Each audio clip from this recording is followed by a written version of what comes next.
পাঁচশো জবাই মাদাকে উদ্ধার করার জন্য।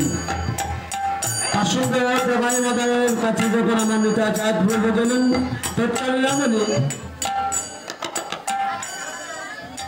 তার ব্রহ্ম নাম হবে কিরকম করে? আমার নেতা চাঁদ বলবো কৃষ্ণ নাম করতে করতে পাঁচশো জবাই মাদার যারা যখন উপস্থিত হয়েছেন ও পাঁচশো জবাই মাদায় তৎকালীন আমলে কীর্তনগুলো কিরকম হতো? হরে কৃষ্ণ হরে কৃষ্ণ কৃষ্ণ কৃষ্ণ হরে হরে হরে রাম রাম রাম হরে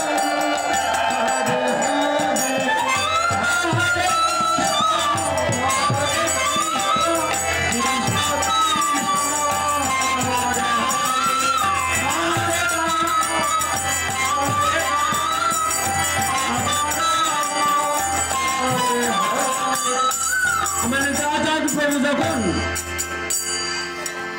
পাঁচশো জবাই মাথায় ধারে গিয়ে কৃষ্ণ নামটুকু করেছেন তখন পাঁচশো জবাই মাথায় ক্রোধান্বিত হয়ে কলসের কানে মেরে আমার নেতা চাঁদের মাথা ফেটে দিয়েছিলেন।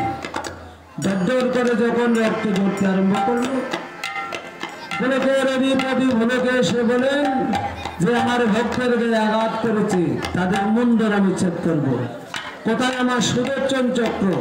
সুদর্শন চক্রকে যখন আহ্বান করতেছে গোলকপতির পায়ে পড়ে নেতা চাঁদ প্রভু বলেন কি প্রভু তিন যুগে এসে অস্ত্র ধরে যুদ্ধ করেছেন, মারামারি করেছেন, কাটাকাটি করেছেন, সাধুদের পরিত্রাণ করেছেন, পাপীদের বিনাশ করেছেন, অসুর ধ্বংস করেছেন। আপনি আরো বলেছেন হত জীবের জন্য এসে কি বলছেন? হাতে অস্ত্র না ধরিব কাউরে প্রাণে না মারিব। হাতে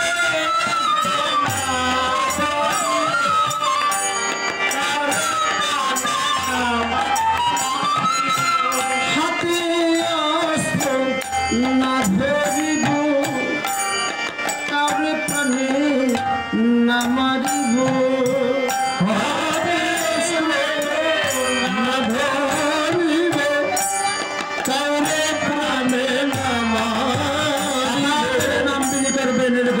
শ্রুতি দিয়েছিলেন আপনি কি সে কথা ভুলে গিয়েছেন?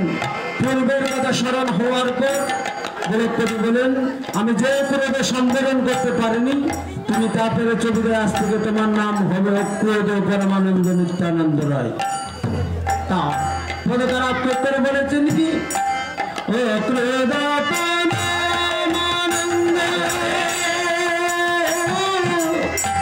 নিত্যানন্দ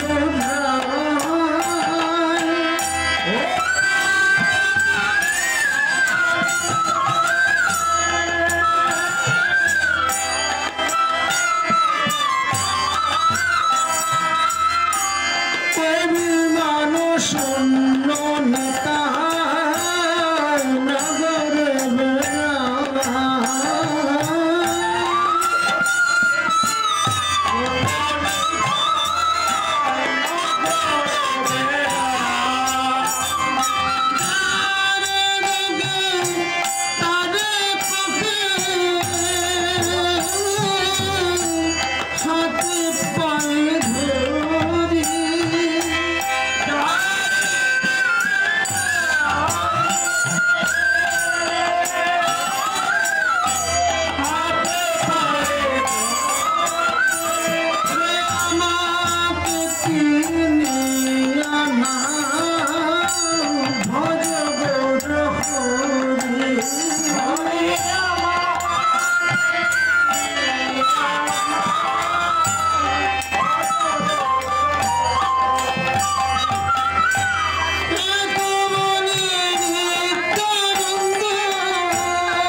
পাষণ্ড জগায় মাদায় তাদের বল বুঝতে পেরে আমার নেতা তাদের পাদপদ্ম গিয়ে পড়ে বলেন, প্রভু আমাদের অপরাধ হয়েছে, আমাদেরকে কি ক্ষমা ভিক্ষা করা যায় না?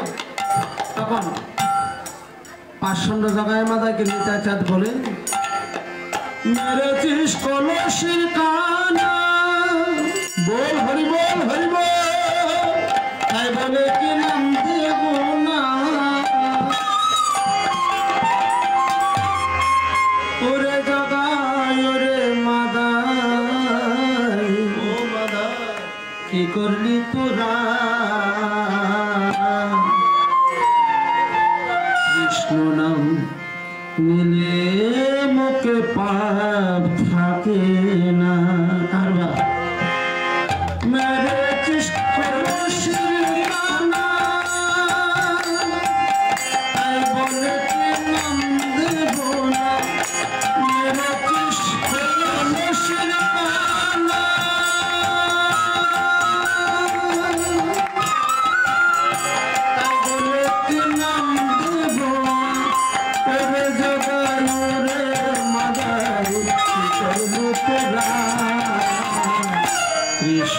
নাম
নাচতে গিয়ে আমার সাথে তোরা দুজনা কৃষ্ণ নাম নিলে নাকে পার থাকে না কৃষ্ণ নাম নিলে নাকে পার থাকে না। এই কথা শোনার পর পাষণ্ড জগায় মাদায় নেতা যাদের পদবদ্ধ করে বলেন, কি প্রভু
কৃষ্ণ নাম নিলে মুক্তি নরে দুষ্ট সুর কান তাই বলে কি নামবে গোনা নরে দুষ্ট তাই বলে কি পেশে গোনা এরে জগায় রে লাগায় কি করবে তোরা কৃষ্ণ নাম নিলে মুক্তি কৃষ্ণ নাম নিলে এবারে আমার পার্শ্ববর্তী বাবার মাতাকে উদ্ধার করেছিলেন নিতাচাঁদ প্রভু। তাই বলেছেন কি নিতাই পাদপদ্ম কোথায় পাবো? এখানে একটা প্রশ্ন আছে। আমরা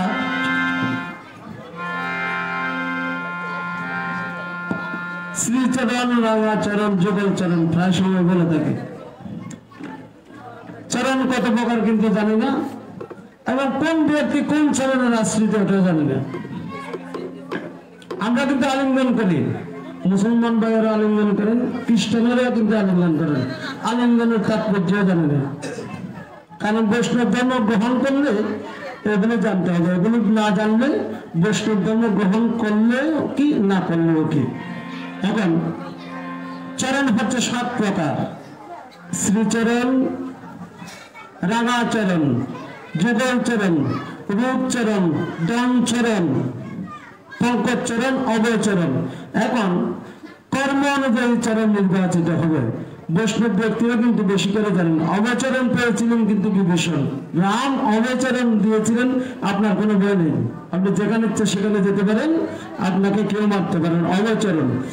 আমরা 3টি পাপের দ্বার নির্বাচন করি, বৈষ্ণবরা করেন, আমরা করলে অপরাধ হবে। ভয় করা পাপ, অহংকার করা পাপ, নিন্দা করা পাপ। তো এই পাপ থেকে আমরা কিন্তু রেহাই পাই না। যেমন ধরেন মায়েরা সঙ্গে চেন পরিধান করে যখন কৃষ্ণ মন্দিরে আসেন, কীর্তনে আসেন, ভাগবত পাঠে আসেন, কৃষ্ণ রসামৃত পান করতে আসেন, তখন সারাক্ষণ চিন্তা করার দিকে কোন সময় ছিঁড়ে চলে গেছে, ভাত ছিঁড়ে নিয়ে গেছে চিন্তা করি। এই বলি ভয় থাকলে তো কৃষ্ণ ভজন হবে না। যদি গলা তুলসী মালা ধারণ করে যদি আসতাম, তাহলে এদিকে আর লক্ষ্য করতে হতো না, কৃষ্ণ নামটুকু সঠিকভাবে শ্রবণ করতে পারতাম। আমরা প্রায় প্যান্ডেলে দেখি বিয়ের মধ্যে কিন্তু গলা থেকে চেন নিয়ে যায়।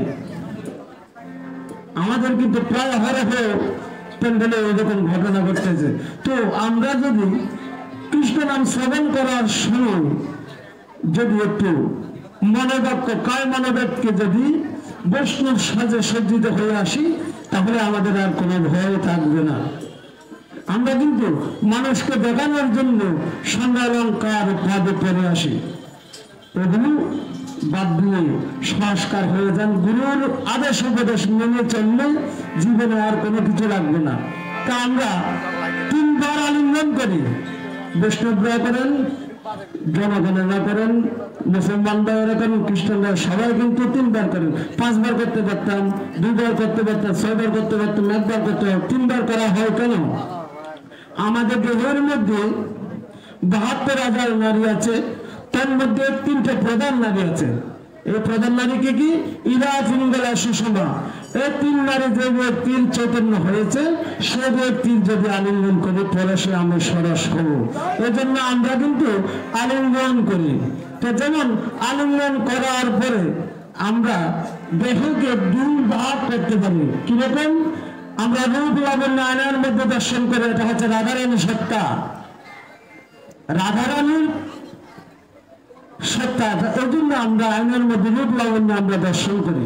কিন্তু ভিতরে আত্মার যে ব্যক্তি অধিষ্ঠান করেন, সে হচ্ছে শ্রীকৃষ্ণ। আমাদের আত্মা এবং দেহ 2টা জিনিস, এটা হচ্ছে রাধা কৃষ্ণ যুগলতনু।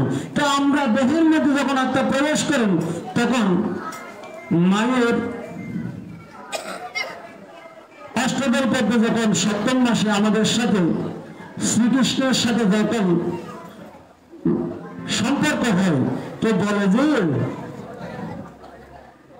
প্রভু আমি তোমাকে এখানে দেখিয়েছি বিদায়, আমি কিন্তু এখানে থেকে তোমাকে ছেড়ে যাব না। তখন বলে যে তুমি যদি মৃত্যু লোকে না যাও তুমি মাতৃবধ করবে না, মা যদি মরে যায় তাহলে তুমি হত্যাকারী হবে না, পাপিষ্ঠ হবে না। তখন প্রভু তাহলে আমি মৃত্যু লোকে গেলে আপনাকে যদি ভুলে যাই, হতে বলবে না।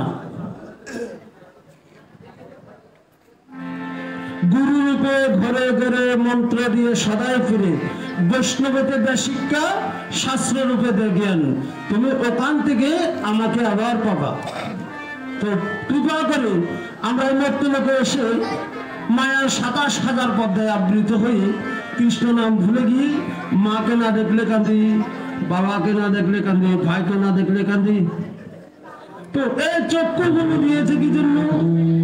বাবা মারা গেছেন, মা মারা গেছেন, বোনকে বিয়ে দিতেছেন, বাইরে বাইরে ঝগড়াঝাটি করে পৃথক হয়ে যাচ্ছেন, তখন কিন্তু চোখ দিয়ে জল বেশি বেরোয়। এটা হচ্ছে মায়া কান্না। তো মা বাবা মারলেও তো কান্না করে। তো শ্রীকৃষ্ণ একদিন যখন রাধারানীর পরিবেশে যখন অবস্থান করতেছে, তখন রাধারানী এবং তার সপার্শ্ব সখীগণ মিলে হাঁটতে হাঁটতে বলতেছে আজকে গোবিন্দের চরণ ধোয়াবো। তো একজন বলতেছে গঙ্গার জল অতি পবিত্র জল, এই জল দিয়ে যদি আমার গোবিন্দের চরণ হয় তাহলে আমার গোবিন্দ সন্তুষ্ট হবে। আরেক সখী বলেন কি গোলাপ জল অতি পবিত্র, গোলাপ জল দিয়ে যদি আমার গোবিন্দের চরণ ধোয়ানো হয় আমার গোবিন্দ সন্তুষ্ট হবেন। আরেকজন বলতেছে আরে পরিষ্কার পরিচ্ছন্ন যদি জল না হয় তাহলে কি গোবিন্দের চরণ ধোয়ানো যাবে? রাধারানী কিন্তু নিজে কোনো কথা বলে না, চুপ হয়ে বসে রয়েছে। তো রাধারানী সবার বলা শেষ করার পর রাধারানী বলে ওঠে গঙ্গার জলে ধুলো করতে মাথাতে পারি, আমার গোবিন্দের চরণে যদি স্পর্শ হয় ব্যথায় অনুভব হতে পারে, যদি জলে যদি কাটা থাকি এই কাটা যদি আমার গোবিন্দের চরণে ফুটে আমার গোবিন্দ সন্তুষ্ট হবে। তাহলে কি দিয়ে চরণ হবে? একটি সমুদ্রের সময় একটি নদীর সময় আমাদেরকে দুটি চক্র প্রদান করেছেন। এই চক্রের জল দিয়ে যদি আমার গোবিন্দের চরণ ধোয়ানো হয় আমার গোবিন্দ সন্তুষ্ট হবেন। রাধারানীর কথা তাই কথাকার বলেছেন কি নিতাই চাঁদকে খুঁজতে গেলে আমরা যে গুরুর কাছে আশ্রয় গ্রহণ করেছি সে হচ্ছে নিতাই চাঁদ প্রভু। তো এই জন্য বলেছেন গুরুকে মনুষ্য জ্ঞান করে না কখন। গুরুকে যদি মনুষ্য জ্ঞান করি তাহলে আমার মহাপাতকে হব। কিন্তু ভাগবতে আমার বৈষ্ণব বাবারা কিন্তু বলেন গুরুর কাছে আশ্রয় গ্রহণ করার পর মন্ত্র নেওয়ার পর কিন্তু ভাগবতে স্পষ্ট লিখা গুরু যদি গুরু হয় আমার বেশ্যপরায়ণ, সে হয় আমার প্রদীপ পাবন। প্রদীপ পাবন হচ্ছে শ্রীকৃষ্ণ স্বয়ং। তো আমার ভিতরে তো শ্রীকৃষ্ণ আছে, গুরুর ভিতরে আছে। গুরুটা হচ্ছে জাগতিক, আমারটা হচ্ছে গোমন্ত। তো আমাদের শতচক্র ভেদ করে যদি প্রজ্বলন ক্ষমতা থাকে তাহলে আমাদের দেহের সাথে আত্মার মিল হবে, না হলে মিল হবে না। যেমন আমার শরীরের যে প্রদীপটুকু আছে এই প্রদীপ ঘুমন্ত, তো আমি একটা প্রদীপ ঠাকুরের চলে জ্বালাবো, এটা আমার পূর্ণাপেক্ষা পাপ বেশি হবে। তো ঘুমন্ত প্রদীপ কিভাবে প্রজ্বলন করতে হয়, সারাক্ষণ জলে এরকম করতে হয়, সেটা গুরুর কাছে কিন্তু জেনে করা প্রয়োজন। যদি গুরুর কাছে না যান তাহলে 10 জনে যেরকম করতেছে আমি সেরকম করতেছি। আমি এখানে প্রতি বছর দিবস কীর্তন করি, কিন্তু শ্রবণ করার পর বাড়ি চলে গেলে কিন্তু আর কিছু মনে থাকে না।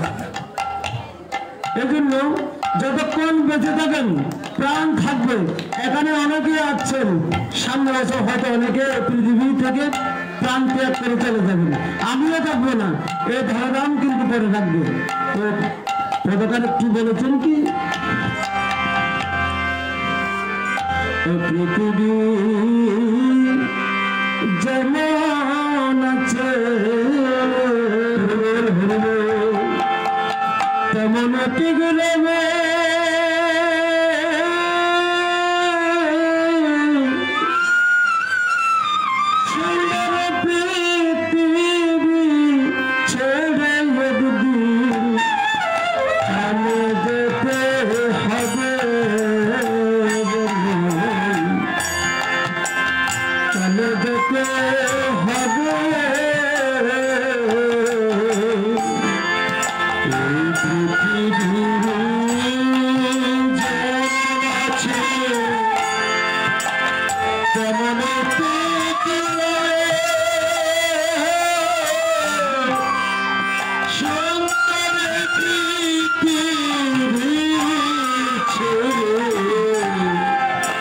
চলে যেতে হবে, চলে যেতে হবে।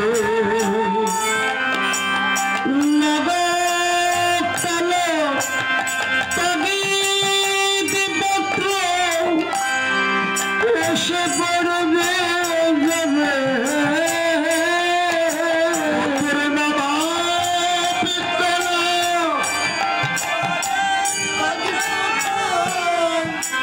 চলে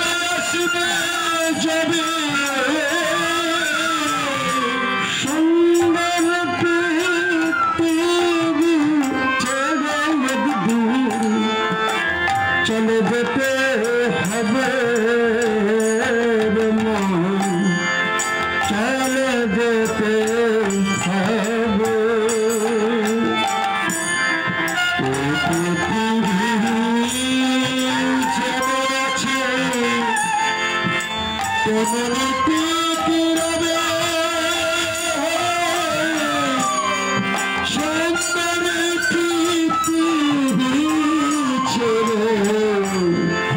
চলে যেতে হবে, চলে যেতে হবে। এজন্য এক ব্যক্তি যমরাজকে সাধনা করেছেন।